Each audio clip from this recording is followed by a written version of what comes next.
Penyakit batu ginjal karena ada berani atau marah kepada pasangannya. Kalau lebih ketakut nanti bisa batu ginjal. Yang di bahu ada hubungannya dengan tanggung jawab. Yang di kepala berhubungan dengan yang dipikirkan. Rahang yang dipikir jadi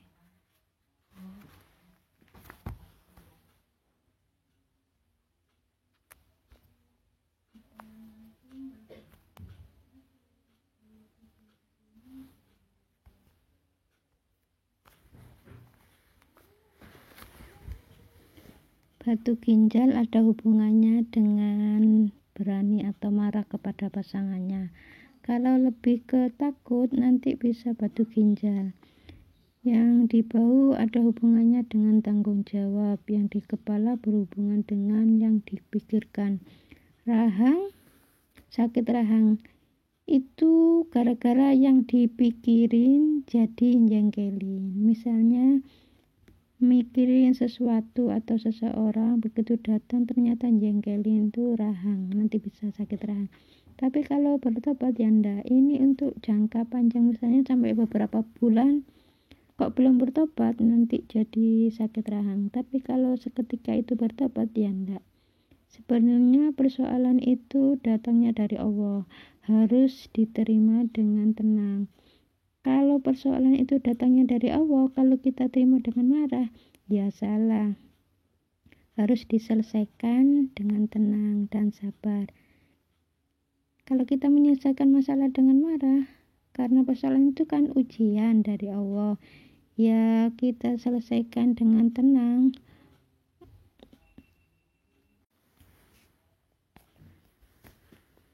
Batu ginjal itu keluar karena adanya berani atau marah kepada pasangannya.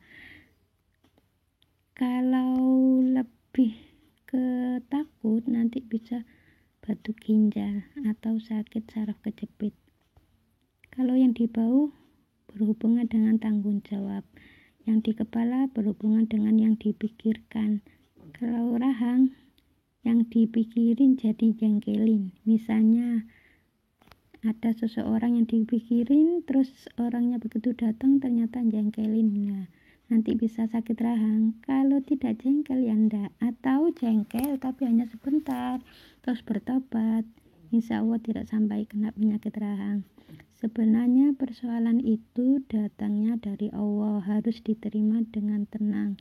Kalau persoalan itu datangnya dari Allah, terus diterima dengan marah, ya salah. Harus kita selesaikan dengan tenang. Karena persoalan itu ujian dari Allah untuk kita, ya kita selesaikan dengan tenang. Kalau bisa menyelesaikannya, berarti itulah yang dikatakan sabar. Kalau masih marah, ya belum bisa dikatakan sabar. Glukoma disebabkan melihat sesuatu jengkel tapi diam. Contoh, istri tanya sesuatu kepada suami. Terus suaminya itu tidak menghiraukan. Mungkin pertanyaan istri itu dianggap oleh suami kurang penting gitu loh. Akhirnya tidak dihiraukan. Nah, ini nanti bisa menyebabkan sakit glukoma si istri. Bagi para suami, tolong dengarkan ya. Kalau kepingin istrinya itu sehat, tidak kena penyakit glukoma, kalau ditanya sesuatu itu dengarkan. Kalau baik, terima. Kalau tidak baik, dinasihati dengan lembut. Kalau pertanyaan istri terus dianggap tidak penting, terus tidak dihiraukan, nah nanti istri kan jengkel. Kalau istri jengkel, akhirnya istri kena penyakit glukoma.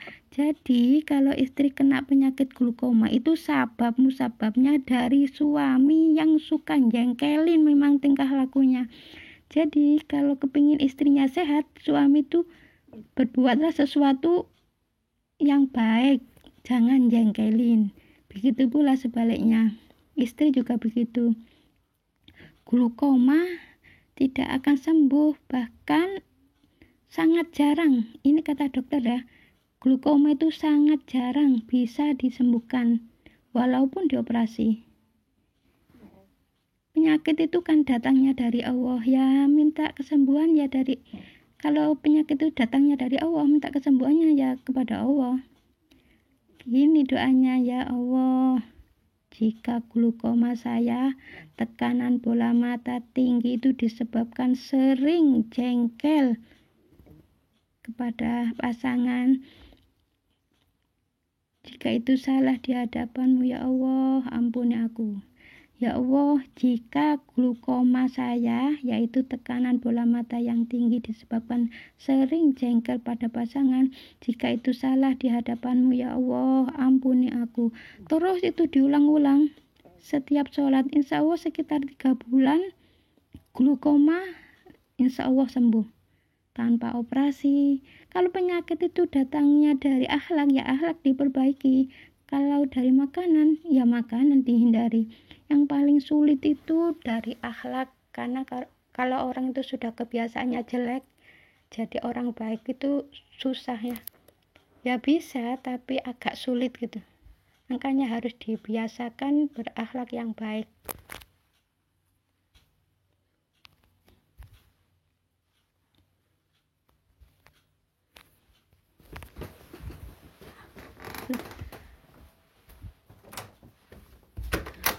Aku kemarin ngerekam suara di tempat suara, terus caranya nyimpen ya apa gimana?